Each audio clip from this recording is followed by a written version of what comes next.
நாட்டின் அடிப்படை சட்டத்திலே நமக்கு என்ன சுதந்திரம் கொடுக்கப்பட்டதோ அந்த சுதந்திரத்தை பாதுகாக்க குரல் கொடுக்கின்றோமே தவிர அந்த அடிப்படை சட்டத்திற்கு மாற்றமாக எதிராக எதையும் நாம் செய்துவிடவில்லை என்பதைத்தான் இந்த ஆட்சிக்கு நாம் எடுத்து சொல்ல கடமைப்பட்டிருக்கின்றோம். அதில் ஒரு முக்கியமான விஷயத்தை மௌலானா அவர்கள் சொன்னார்கள். எதுவரை நாம் முறையாக சரியாக சட்ட ரீதியாக அணுக வேண்டுமோ அணுகிக்கொண்டே இருப்போம்.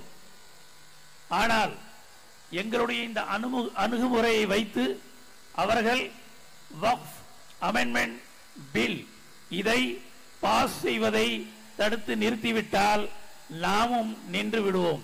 இல்லை, அதை மீறியும் அவர்கள் எதையும் செய்ய ஆரம்பித்தால் அதற்காக எப்படியெல்லாம் போராட வேண்டுமோ போராடுவோம். உயிரை கொடுக்க வேண்டுமா என்றாலும் நாம் உயிரை கொடுக்க தயாராவோம். சர் கட்டா சக்தே ஹை லேக்கின் சர் झुका सकते नहीं. எங்களுடைய தலைகள் குனியும், ஆனால் எங்களுடைய தலையை என்றால் சீவி கொள்ளலாம், ஆனால் தலை குனிந்து மாட்டோம். இந்த கண்டன ஆர்ப்பாட்டத்திற்காக சிறப்பு விருந்தினராக நாம் அழைத்திருக்கக்கூடிய பெருந்தகை அனைத்திந்திய முஸ்லிம் தனியார் சட்ட வாரியத்தின் பொதுச் செயலாளர், முஸ்லிம் பர்சனல் லா போர்டுடைய செக்ரட்டரி, ராஜஸ்தான் மாநிலத்தில் பல்வேறு கல்வி நிறுவனங்களை ஏற்படுத்தி நிர்வகித்து வரக்கூடிய மாபெரும் கல்வியாளர், ஜேபிசி எப்படி நாடு முழுவதும் அரசு பணத்திலே சுற்றிக் கொண்டிருக்கிறதோ அதுபோல தன்னுடைய சொந்த பணத்தில்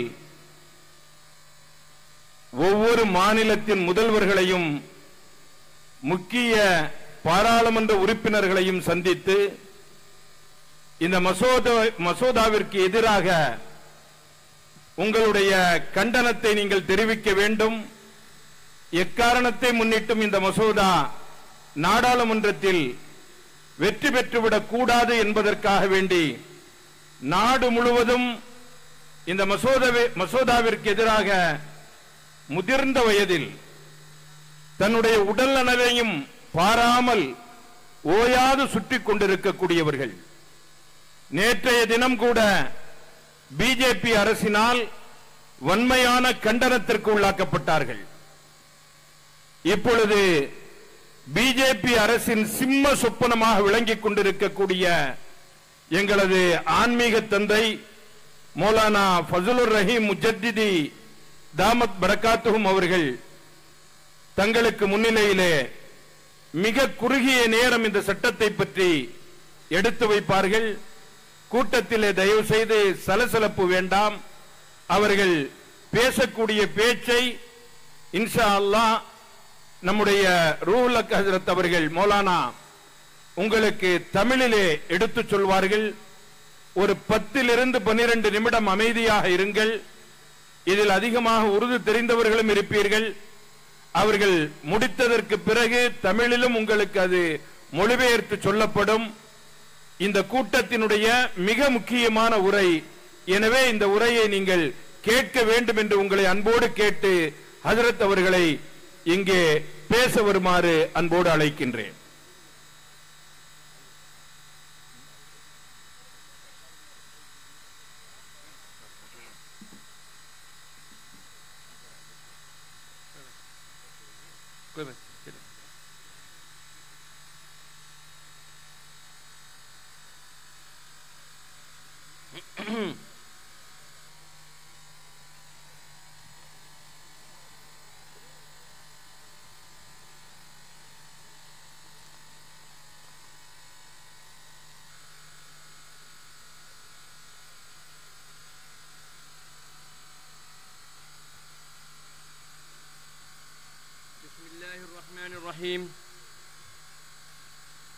الحمد لله رب العالمين والصلاة والسلام على النبي الكريم وعلى آله وأصحابه أجمعين ومن تبعهم بإحسان إلى يوم الدين.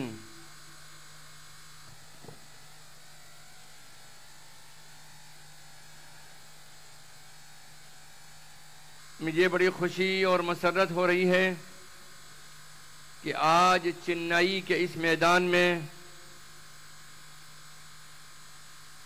اس پورے تامل ناڈو کی نمائندگی کرتے ہوئے بہت سے ممبران پارلیمنٹ اور بہت سی ملی اور سماجی تنظیموں نے آپ سب حضرات کو وقف ترمیمی بل 2024 کے سلسلے میں اپنے جذبات اور احساسات سے آگاہ کیا اور اویئر کیا۔ میں اپنی جانب سے بھی اور آل انڈیا مسلم پرسنل لا بورڈ کی جانب سے بھی آپ سب کی یہاں موجودگی کا تہہ دل سے شکر گزار ہوں، اور اللہ سبحانہ و تعالی سے دعا کرتا ہوں کہ آپ کی اور ہماری حاضری کو اللہ سبحانہ و تعالی قبولیت کا شرف عطا فرما دے، اور آنے والے وقت میں حکومت سمجھداری سے کام لیتے ہوئے اس بل کو واپس لے لیں۔ حضرات محترم، اگر ہم شرعی نقطۂ نظر سے دیکھیں تو شریعت اسلامی اور مسلم معاشرے کے اندر وقف کو بڑی اہمیت حاصل ہے۔ اللہ سبحانہ و تعالی نے جہاں مسلمانوں کو جانی اور بدنی عبادت کا حکم دیا ہے، وہیں مالی عبادت اور انسانوں کی مدد کرنے کے احکامات بھی دیے ہیں۔ بدنی عبادت کے لیے جہاں نماز، روزہ اور حج کا حکم ہے، وہیں مالی عبادت کے لیے زکوٰۃ اور صدقے کے احکامات دیے ہیں۔ شریعت اسلامی کے اندر غریبوں، مسکینوں، مسافروں اور ناداروں، یتیموں اور بیواؤں پر مال خرچ کرنے اور ان کی کفالت کرنے اور خیر کے کاموں میں اپنے مال و دولت کو خرچ کرنے کی بار بار ترغیب دی ہے اور توجہ دلائی ہے، اور اللہ کے راستے میں مال و دولت خرچ کرنے کو بہت سراہا گیا ہے۔ بلکہ قرآن کریم میں اپنی سب سے محبوب اور پسندیدہ دولت کو اللہ کے راستے میں اور خیر کے کاموں میں خرچ کرنے کو نیکی کا معیار بتایا گیا ہے اور پیمانہ بتایا گیا ہے۔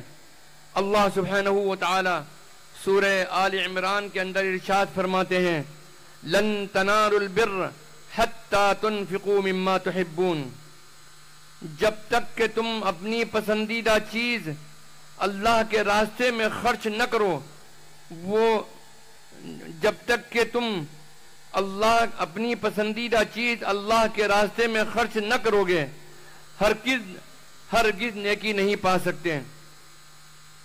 تو صدقہ کرنے کا اور صدقہ جاریہ کا بہت بڑا ثواب ہے۔ صدقے دو قسم کے ہوا کرتے ہیں، ایک عارضی صدقہ اور ایک دائمی صدقہ۔ دائمی صدقے کو وقف کہا جاتا ہے، جس میں کہ دیر تک مرنے کے بعد بھی اللہ سبحانہ و تعالی جو ہے وہ اجر عطا فرماتا ہے اس بندے کو اس دنیا سے چلے جانے کے بعد بھی۔ اس لیے کہ رسول پاک صلی اللہ تعالی علیہ وسلم نے ارشاد فرمایا کہ جب انسان اس دنیا سے چلا جاتا ہے، فوت ہو جاتا ہے، تو اس کے تمام اعمال منقطع ہو جاتے ہیں سوائے تین اعمال کے۔ نمبر ایک صدقہ جاریہ، نمبر دو ایسا علم جس سے فائدہ اٹھایا جائے، نمبر تین نیک اولاد جو اس کے لیے دعا کریں۔ اسی طریقے سے اسلامی تاریخ یہ بتلاتی ہے وقف کے سلسلے میں کہ اسلام میں سب سے پہلا وقف خود حضور پاک صلی اللہ تعالی علیہ وسلم نے کیا۔ جب حضور اکرم صلی اللہ تعالی علیہ وسلم مدینہ منورہ تشریف لائے ہجرت کر کے،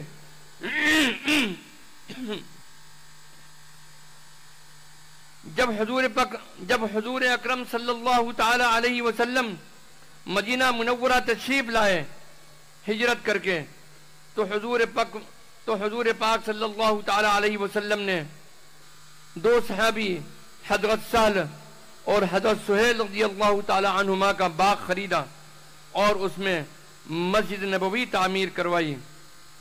اسی سے متصل صفہ نبویہ کا قیام عمل میں آیا جو کہ پہلی اسلامک یونیورسٹی ہے۔ تو مسجد نبوی اور پہلی اسلامک یونیورسٹی صفہ حضور اکرم صلی اللہ علیہ وسلم کی وقف کی ہوئی زمین کے اوپر آج بھی الحمدللہ موجود ہے۔ میرے عزیزوں اور دوستوں، مسلمانوں میں عقیدہ آخرت اور قیامت کے روز حساب و کتاب کے عقیدے اور وقف کے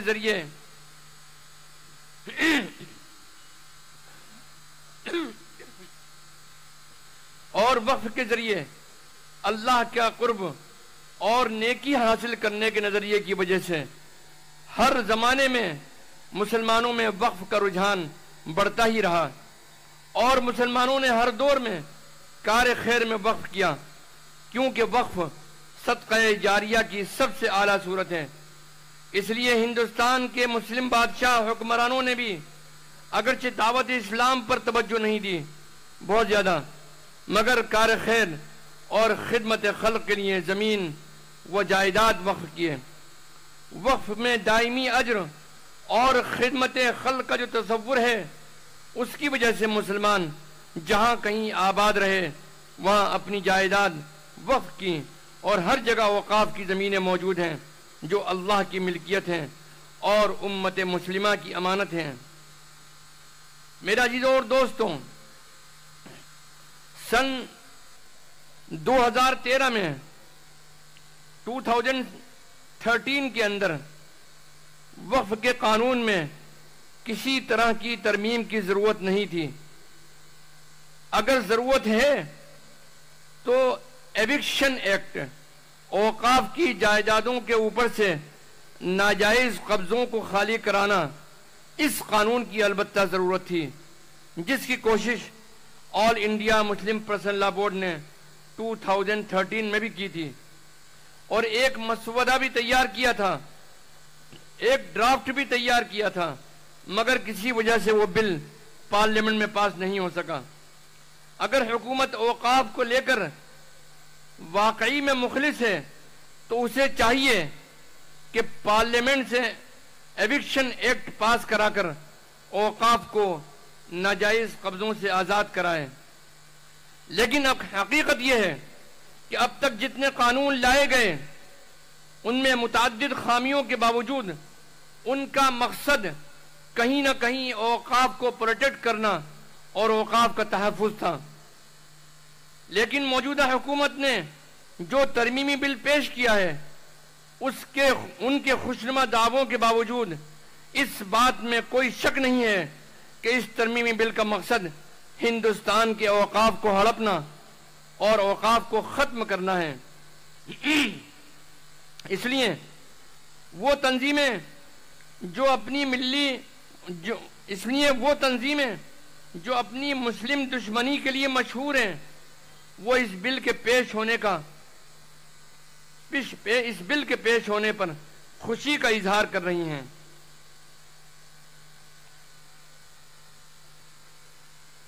یہ جو نیا امینڈمنٹ بل آیا ہے اس میں تقریباً 40 امینڈمنٹ ہیں، 40 امینڈمنٹس ہیں، جن میں سے چند کا ذکر وقتاً فوقتاً الگ الگ پروگراموں میں کیا جاتا رہا ہے۔ ان تمام ترمیمات اور امینڈمنٹ پر غور کرنے سے یہ بخوبی اندازہ لگایا جا سکتا ہے کہ یہ بل اوقاف کی حفاظت اور بہتر انداز میں اس کے انتظام اور اس کے فوائد کو غریبوں تک پہنچانے کے لیے نہیں، بلکہ اوقاف کو ختم کرنے اور مسلمانوں کی اراضی کو ہڑپنے اور اوقاف پر ناجائز قبضہ کرنے کے لیے لایا گیا ہے۔ وقف مسلمانوں کا مذہبی معاملہ ہے۔ مسلمان ایسی کوئی ترمیم یا ایسا کوئی قانون ہرگز برداشت نہیں کر سکتا جن سے ان کی مذہبی آزادی متاثر ہو۔ آئین ہند میں آرٹیکل 25 میں جہاں مذہب اور عقیدے کی آزادی کو یقینی بنایا گیا ہے، وہیں آرٹیکل 26 میں یہ آزادی ہے کہ کسی مذہب کا ماننے والا اپنے مذہبی اداروں کا انتظام اور انصرام اپنے اصولوں کے مطابق اور اپنے مذہبی اصولوں کے مطابق کر سکتا ہے۔ وقف مسلمان کا مذہبی معاملہ ہے، اس کا تحفظ، اس کا انتظام کیسے ہوگا؟ اس میں مسلمانوں کو مکمل مذہبی آزادی حاصل ہے۔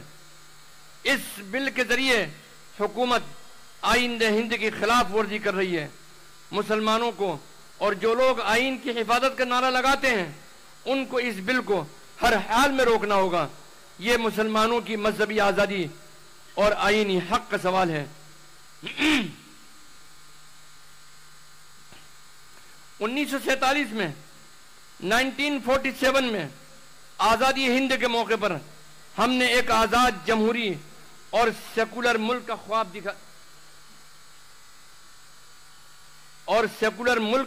دیکھا تھا۔ تمام مجاہدین آزادی نے ہر پلیٹ فارم سے یہ اعلان کیا تھا اور عہد کیا تھا کہ اس ملک میں ہندوستان تمام مذاہب کے ماننے والوں کو تمام مذاہب کے ماننے والوں کو مکمل آزادی حاصل ہوگی۔ حکومت تمام مذاہب کے مقدس مقامات کا تحفظ یقینی بنائے گی۔ ہمارے اکابرین نے بھی آزادی ہند کے موقع پر 2 اہم فیصلے کیے تھے۔ ایک فیصلہ یہ تھا کہ ہم اسی ملک میں ہندوستان میں پیدا ہوئے اور یہیں مریں گے، اس کی خاک میں دفن ہوں گے اور ہماری آنے والی نسلیں بھی اسی ملک میں رہیں گی۔ دوسرا اہم فیصلہ یہ تھا کہ ہم اس ملک میں اپنی مذہبی پہچان، مذہبی شناخت اور مذہبی تشخص اور اپنی ریلیجس آئیڈینٹی اور مکمل مذہبی آزادی کے ساتھ رہیں گے۔ ہم آج بھی اعلان کرتے ہیں اور اپنے عہد کو دوبارہ دہراتے ہیں کہ ہم آج بھی اس عہد پر قائم ہیں اور ہمیشہ اس عہد پر قائم رہیں گے انشاءاللہ۔ ہمیں اپنے مذہبی آزادی میں ہمیں اپنے مذہبی معاملات میں دخل اندازی نہ پہلے برداشت تھی اور نہ اب برداشت ہے اور نہ آئندہ کبھی برداشت ہوگی انشاءاللہ تعالی۔ حکومت ہند نے، سینٹرل گورنمنٹ نے 8 اگست 2024 کو پارلیمنٹ میں جو وقف ترمیمی بل پیش کیا، جو ابھی جے پی سی کے سامنے زیر غور ہے، یہ کوئی عام قانون نہیں بلکہ شریعت اسلامی میں کھلی مداخلت ہے۔ وقف ہمارا خالص مذہبی معاملہ ہے، اس میں صرف اور صرف مسلمان ہی کی رائے اور فیصلہ قابل قبول ہو سکتا ہے۔ مسلمان ہی طے کرے گا کہ ہمیں وقف کا انتظام کیسے کرنا ہے۔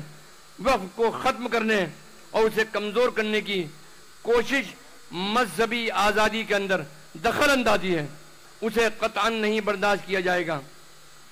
وزیر داخلہ کی دھمکی آمیز گفتگو اور جبراً وقف ترمیمات کو منظور کرانے کا عزم غیر دستوری اور غیر جمہوری ہے۔ اگر حکومت نے اس بل کو پاس کیا تو مسلمان آئینی و جمہوری طریقے اپناتے ہوئے تاریخ کا شدید ترین احتجاج درج کروائے گا انشاءاللہ۔ اس لیے ہماری حکومت ہند سے اپیل ہے کہ وہ ہر دھرمی کا رویہ چھوڑے، اس ملک کو دستور و آئین کے مطابق چلائے اور تمام شہریوں کے آئینی اور جمہوری حقوق کے تحفظ کو یقینی بنائے اور اپنا راج دھرم نبھائے۔ میرے عزیزوں اور دوستوں، آخر میں آپ سے یہ بات کہنا چاہتا ہوں کہ ہم بحیثیت مسلمان کے اس ملک سے پیار اور محبت رکھتے ہیں۔ ہم اس ملک میں امن چاہتے ہیں، ہم اس ملک میں شانتی چاہتے ہیں، ہم اس ملک کے وفادار ہیں، اس لیے کہ یہ قانون ہم کو دیا ہے، یہ نظریہ ہم کو دیا ہے ہماری شریعت نے، ہمارے دین نے، اور ہمارے آقا سرور کائنات صلی اللہ تعالی علیہ وسلم نے ارشاد فرمایا کہ وطن کی محبت ایمان کا جز ہے۔ جب اللہ کے رسول نے یہ فیصلہ سنا دیا، یہ فرمان سنا دیا کہ وطن کی محبت ایمان کی دلیل ہے، ایمان کا جز ہے، تو جس شخص کے دل میں ذرہ برابر بھی ایمان کی چنگاری ہے وہ یقیناً اس ملک سے پیار کرے گا، اس ملک سے محبت کرے گا، اس ملک کے لیے اپنی جان قربان کر دے گا، مال قربان کر دے گا۔ تو میرا عزیزو اور دوستوں، ہم آج جو پریس کانفرنس کر رہے ہیں، ہم آج جو وقف کانفرنس کر رہے ہیں، حکومت یہ بات کہتی ہے، حکومت یہ بات الزام لگاتی ہے کہ ہم حکومت کے خلاف ماحول بنا رہے ہیں۔ نہیں، اس ملک کا دستور ہم سے یہ کہتا ہے، ہم کو اختیار دیتا ہے کہ اگر کوئی قانون ہمارے خلاف بنے تو ہم اس بننے والے قانون کے خلاف بھرپور آواز اٹھائیں۔ ہم دستور ہند کے اندر رہتے ہوئے، دستور کی دفعات کا احترام کرتے ہوئے، اس ملک کے کانسٹیٹیوشن کا احترام کرتے ہوئے، جمہوری طریقے پر جس حد تک بھی ہم کو جانا ہوگا ہم ضرور جائیں گے، اور آخری سانس تک ہم اس لڑائی کو جاری رکھیں گے کہ یہ بل کسی حالت میں پاس نہیں ہونا چاہیے۔ جزاکم اللہ تعالیٰ فی الدارین۔ السلام علیکم ورحمۃ اللہ وبرکاتہ۔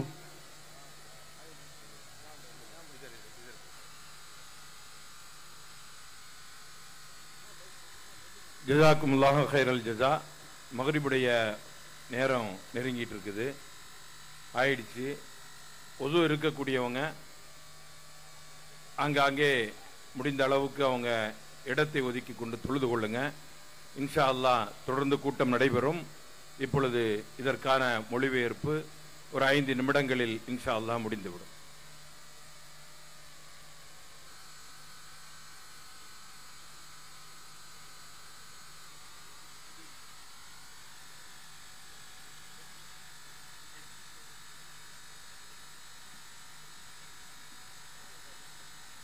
میں بڑی معذرت کے ساتھ میں ایک بات جو کہنا چاہتا تھا وہ میں آپ سے پھر دوبارہ اجازت لے کر حاضر ہوا ہوں۔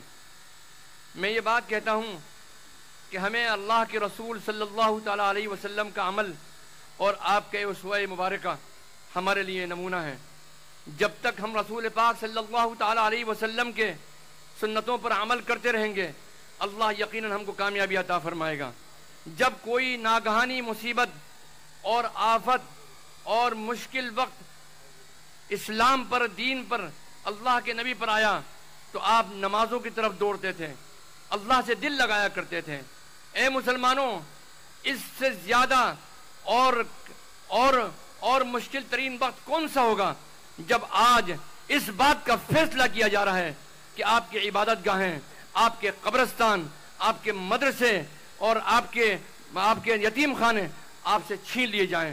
میں آپ سے یہ بات کہنا چاہتا ہوں کہ اس مشکل وقت میں جو امت سر سے لے کر پیر تک اللہ کی نافرمانیوں معصیتوں کے اندر ڈوبی ہوئی ہے، اللہ سے معافی طلب کریں، توبہ کریں، اور توبہ کرنے کے ساتھ ساتھ اس بات کا بھی عہد کریں کہ ہم اللہ کے ذکر کی طرف اور اللہ کی یاد کی طرف متوجہ ہوں گے۔ جب کوئی قوم اللہ سے اپنا تعلق قائم کرتی ہے، جب کوئی قوم اللہ سے اپنا تعلق قائم کرتی ہے تو اللہ کی رحمتیں اس کے اوپر نازل ہوا کرتی ہیں، اللہ کی مدد بھی نازل ہوا کرتی ہے۔ اس ملک کے وہ ذات گرامی جس کے اوپر احسانات ہیں، جس کے نتیجے میں آج اور ہم مسلمان ہیں، اس ملک میں کلمہ گو ہیں، شیخ ابو الحسن علی ندوی رحمۃ اللہ علیہ نے ارشاد فرمایا کہ سب سے زیادہ احسان اس ملک پر 2 ذات گرامی کے ہیں، ایک خواجہ معین الدین چشتی رحمۃ اللہ علیہ اور ایک حضرت مجدد الفسانی رحمۃ اللہ علیہ۔ حضرت خواجہ معین الدین چشتی رحمۃ اللہ علیہ نے اسلام کو پھیلانے کا کام کیا، اسلام کی اشاعت کی، دور دراز ہمارے اکھنڈ بھارت اور ہندوستان سے باہر اسلام پھیلا۔ اور حضرت مجدد الفسانی رحمۃ اللہ علیہ کی خوبی کیا تھی کہ ان کی سب سے بڑی خدمت ہے کہ انہوں نے اسلام کی جڑوں کو ہمارے سینے کے اندر مضبوط کیا ہے۔ تو میں یہ بات کہنا چاہتا ہوں کہ اس وقت ان کے اوپر بھی مصیبت آئی تھی، مشکل وقت آیا تھا، تو انہوں نے ہم کو تجویز کیا کہ اگر کوئی شخص اس کو بس ذاتی مشکل ہو یا امت اگر مشکل میں مبتلا ہو تو ایسے وقت میں اللہ کے ذکر کی طرف متوجہ ہونا چاہیے۔ اور ختم مجددیہ کا آپ نے تلقین فرمایا، اور آپ نے فرمایا کہ 500 مرتبہ لا حول ولا قوت الا باللہ اگر کوئی انفرادی طور پر یا اجتماعی طور پر پڑھیں تو اللہ کی مدد ضرور آئے گی۔ تو میرا عزیزو اور دوستوں، اول آخر درود شریف 100 مرتبہ اور 500 مرتبہ لا حول ولا قوت الا باللہ پڑھ کر इसका मामूल बना लो, अहद कर लो कि चाहे हमें खुशी हो, चाहे गमी हो, चाहे तंगदस्ती हो, चाहे हम खुशहाल हो, जो भी हालात हो, हम बीमार हो या सेहतयाब हो, अल्लाह की रजा के लिए पांचों वक्त की नमाज की पाबंदी के अलावा हम खत्म मुजद्दिदिया का मामूल रखेंगे। तो मेरा जी और दोस्तों, इस बात का अहद कर लो कि अगर तुमने इस बात का फैसला कर लिया कि तुम नमाजों की पाबंदी के साथ और शरीयत इस्लामी की पाबंदी के साथ अगर तुम खत्म मुजद्दिदिया का मामूल रखोगे, तो मुझे यकीन कामिल है कि ये क्या इस जैसे हजारों बिल वापस हो जाएंगे इंशाअल्लाह ताला। अस्सलामु अलैकुम वरहमतुल्लाहि वबरकातुहू।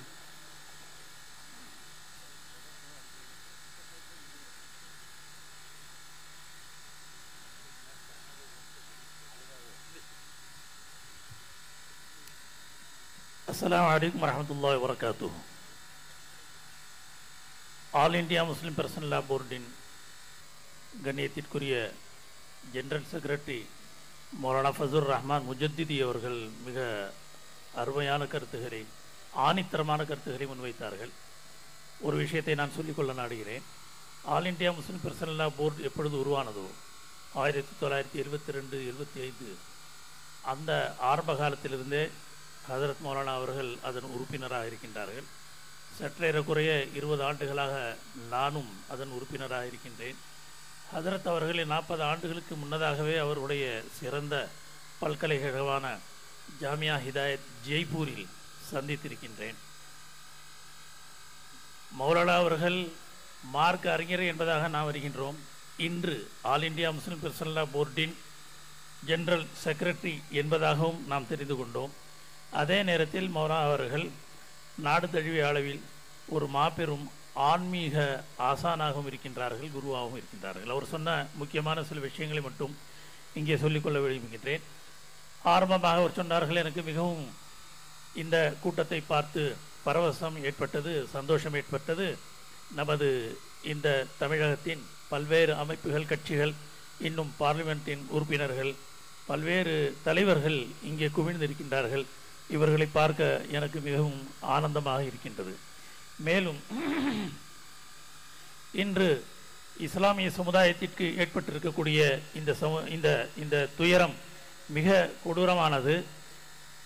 இதை நாம் எதிர்கொள்ளத்தான் வேண்டும். இஸ்லாத்திலே நாம் நன்றாக தெரிந்து கொள்ள வேண்டியது வெறும் வணக்க வழிபாடுகளுக்காக மட்டும் கட்டளையிடப்படவில்லை, ஏவப்படவில்லை இஸ்லாமியர்கள். மாறாக தான தர்மங்கள் கொடுக்க வேண்டும், மக்களுக்கு உபகாரங்கள் செய்ய வேண்டும், வறியர்களுக்கு உதவ வேண்டும் என்பதையும் அன்று முதல் நபி நாயகம் ஸல்லல்லாஹு அலைஹி வஸல்லம் மக்களுக்கு எடுத்து சொன்ன ஒன்று தான். இஸ்லாமிய சரித்திரத்திலே வக்ஃப் என்பது அருமை நாயகம் ஸல்லல்லாஹு அலைஹி வஸல்லம் எப்பொழுது மக்காவை விட்டு மதீனாவுக்கு வந்தார்களோ அந்த நாள் முதலே வக்ஃப் என்ற ஒரு அடிப்படை செயல் முன்வைக்கப்பட்டது. அருமை நாயகம் ஸல்லல்லாஹு அலைஹி வஸல்லம் ஆரம்பமாக சஹல் சுஹைல் ரலியல்லாஹு அன்ஹுமா அவர்களிடத்தில் இருந்த நிலத்தை கையகப்படுத்தி அதற்கான கிராயத்தை கொடுத்து நாயகம் ஸல்லல்லாஹு அலைஹி வஸல்லம் மஸ்ஜித் நபவி அங்கே எழுப்பினார்கள். அது எழுப்பியது மட்டுமல்ல, அதே மஸ்ஜித் நபவியின் வளாகத்திலே சுஃபா என்ற இஸ்லாமிய பல்கலைக்கழகத்தையும் தோற்றுவித்தார்கள். இன்று வரை அது தன்னுடைய சேவைகளை செய்து கொண்டே இருக்கின்றது. இப்படியாக இஸ்லாமியர்களுக்கும் வக்ஃப் என்ற முயற்சிகளுக்கும் வக்ஃப் என்ற சொத்துகளுக்கும் மிக நெருங்கிய தொடர்பு இருக்கின்றது என்பதையும் கூறினார்கள். மேலும் ஒரு முக்கியமான ஒரு விஷயத்தை சொன்னார்கள். இந்தியாவில் ஆண்ட பல மன்னர்கள் இஸ்லாத்தை பரப்ப வேண்டும், இஸ்லாத்தை பறைசாட்ட வேண்டும் என்பதற்காக அவர்கள் முயற்சி செய்ததை விட பொதுமக்களுக்கு நன்மைகளை செய்ய வேண்டும், பொது நலன்களை முன்வைத்து சேவைகளை செய்ய வேண்டும் என்று ஏராளமான சொத்துக்களை அவர்கள் வாங்கி பொதுமக்களின் நலனுக்காக வக்ஃப் செய்தார்கள். அந்த அடிப்படையிலே ஏராளமான சொத்துக்கள் இந்தியாவிலே வக்ஃபாக இருக்கின்றது என்பதை இதற்கு முன் பேசியவர்களும் இன்றும் இதுவரையும் பல நேரங்களிலும் பல இடங்களிலும் சொல்லிக்கொண்டே இருக்கின்றார்கள், சொல்லிக் கொண்டு வந்தார்கள், நாம் அறிந்திருக்கின்றோம். அந்த அடிப்படையில் இந்தியாவில் இருக்கக்கூடிய வக்ஃப் சொத்துக்களை பாதுகாப்பதற்காக வேண்டி 2013 ஒரு முயற்சி செய்யப்பட்டது. அதனுடைய நோக்கம் என்னவாக இருந்தது என்றால், இந்தியாவில் பரவலாக இருக்கக்கூடிய லட்சக்கணக்கான சொத்துக்களை கோடிக்கணக்கான மக்கள் ஆக்கிரமித்து அதன் பலன்களை யாருக்கு சேர வேண்டுமோ சேர விடாமல் தடுத்து கொண்டிருக்கின்றார்களே, அதை அவர்களுடைய ஆதிக்கத்திலிருந்து எடுத்து உரியவர்களுக்கு நாம் மீட்ட வேண்டும், கொடுத்து விட வேண்டும் என்பதற்காகத்தான் அந்த நேரத்திலே சட்ட திருத்தத்தை கொண்டு வரப்பட்டது. அதற்கான குரலை ஆல் இந்தியா முஸ்லிம் பிரசல்லா போர்டும் எடுத்தது. ஆனால் சொத்துக்களை மீட்டு யாரிடத்தில் இருந்து ஆக்கிரமத்தில் இருக்கின்றதோ அவர்களிடத்திலிருந்து பெற்று உரியவர்களுக்கு கொடுக்க வேண்டும் என்பதற்கு பதிலாக எப்படியெல்லாம் நாம் அதை சூறையாடலாமோ அல்லது சொந்த ஆதாயங்களுக்காக உபயோகித்துக் கொள்ளலாமோ அதில் தான் அதிகமாக கவனத்தை செலுத்தினார்கள்.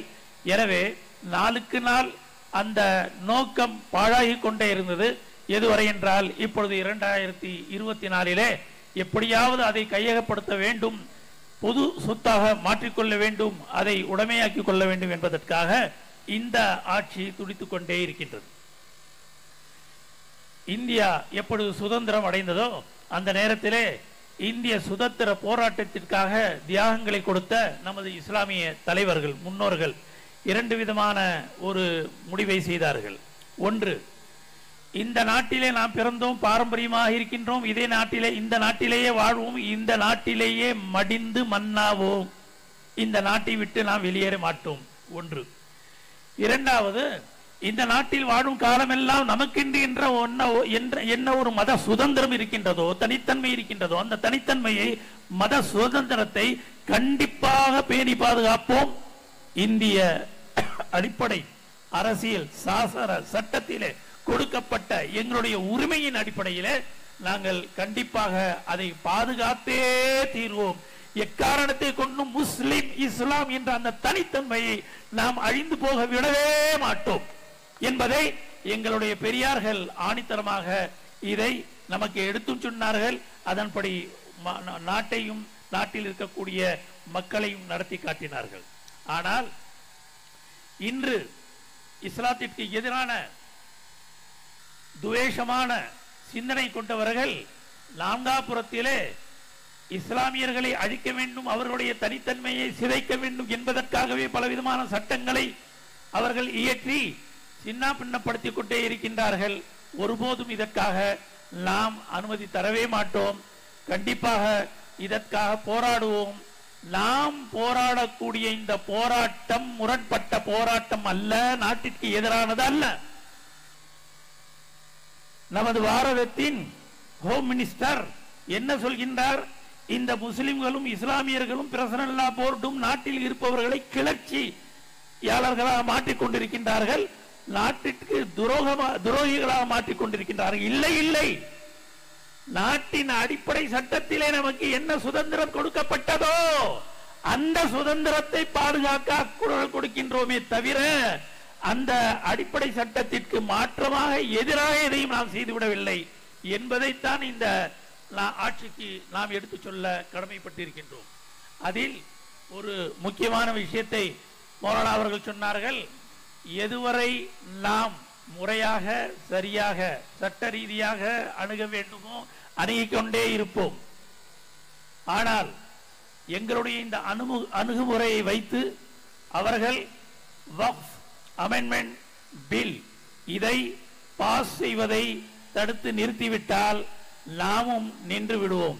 இல்லை, அதை மீறியும் அவர்கள் எதையும் செய்ய ஆரம்பித்தால் அதற்காக எப்படியெல்லாம் போராட வேண்டுமோ போராடுவோம். உயிரை கொடுக்க வேண்டுமானாலும் நாம் உயிரை கொடுக்க தயாராவோம். சர் கட்டா சக்தே ஹை லேக்கின் சர் झुका सकते नहीं. எங்களுடைய தலைகள் குனியவும், ஆனால் எங்களுடைய தலையை என்றால் சீவி கொள்ளலாம், ஆனால் தனை குனிந்து மாட்டோம். மௌலானா அவர்கள் சொன்ன கருத்து அல்லாமா இக்பால் அவர்கள் சொன்ன ஒரு அழகான கவியை நினைவூட்டுகின்றது. மௌலானா சொன்னார்கள், பாத்தில் से दबने वाले ऐ आसमां नहीं हम 100 बार कर चुका है तो इम्तिहान हमारा. மௌலானா அவர்களை நான் சொன்னேன், அவர்கள் ஒரு ஆன்மீகவாதி, அவர்கள் மாபெரும் ஆன்மீக ஆசிரியர் ஆசாராகவும் இருக்கின்றார்கள். அவர்கள் ஒரு விஷயத்தை சொன்னார்கள். அருமை நாயகம் ஸல்லல்லாஹு அலைஹி வஸல்லம் அவர்களை பற்றி நாம் கேள்விப்பட்டு இருக்கின்றோம். எப்பொழுதெல்லாம் ஒரு பதட்டமான நிலை ஏற்படுமோ அப்பொழுதெல்லாம் அவர்கள் கண்டிப்பாக அல்லாஹ்வின் பக்கமாக மீளுவார்கள், தொழுகையின் பக்கமாக விரைவார்கள், அல்லாஹ்விடத்தில் இறைஞ்சுவார்கள். இந்த நேரத்திலே நான் சொல்லிக்கொள்ள விரும்புகின்றேன். மௌலானா அவர்கள் கூறுகிறார்கள், இன்று இஸ்லாமியர்களின் சுதந்திரம் பறிக்கப்படுகின்றது, முஸ்லிம்களின் சுதந்திரம் பறிக்கப்படுகின்றது, பள்ளிவாசல் இடிக்கப்படுகின்றது, தகர்க்கப்படுகின்றது, மேலும் மதரசாக்களை புல்டோசர்கள் வைத்து தகர்க்கப்படுகின்றது, வக்ஃப் சொத்துக்களை எல்லாம் அபகரிக்கப்படுகின்றது. இதுவரை இதைவிட ஒரு துயரமான நேரம் உண்டா? ஏன் இந்த நேரத்திலே நமது இஸ்லாமிய சகோதரர்கள் இறைவன் பால் மீளக்கூடாது, அவனிடத்தில் கெஞ்சக்கூடாது, அவனிடத்தில் அழக்கூடாது? முஜத்தித் அல் ஃபைசானி ரஹ்மத்துல்லாஹி அலைஹி அவர்களும் மேலும் இந்த நாட்டிலே தோன்றிய எங்களுடைய பெரியார் அவர்களும் இந்த நாட்டிற்கு 2 விஷயத்தை அவர்கள் வாங்கி தந்தார்கள். அதில் இருந்து முஜத்தித் அல் ஃபைசானி அவர்கள் இந்த நாட்டில் இருக்கக்கூடிய மக்களுக்கு எப்பொழுதெல்லாம் பிரச்சனையும் எப்பொழுதெல்லாம் சோதனைகள் ஏற்படுமோ அந்த நேரத்திலே அல்லாஹ்விடத்திலே நீங்கள் ஐங்கால தொழுகையோடு காலை மாலை ஏதாவது ஒரு நேரம் முன்பின் சலவாத்துகளை ஓதி 500 முறை லா ஹவுல வலா குவத இல்லா பில்லா, லா ஹவுல வலா குவத இல்லா பில்லா என்று தனியாகவோ கூட்டாகவோ நீங்கள் ஓத ஆரம்பித்து விட்டால் எப்படிப்பட்ட பிரச்சனையா இருந்தாலும் அல்லாஹ் அதை தீர்த்தே வைப்பான், எதிர்ப்புகளை முறியடிப்பான். அவனுடைய ஆட்சி அதிகாரத்திற்கு அப்பாற்பட்டு எதுவுமே இல்லை.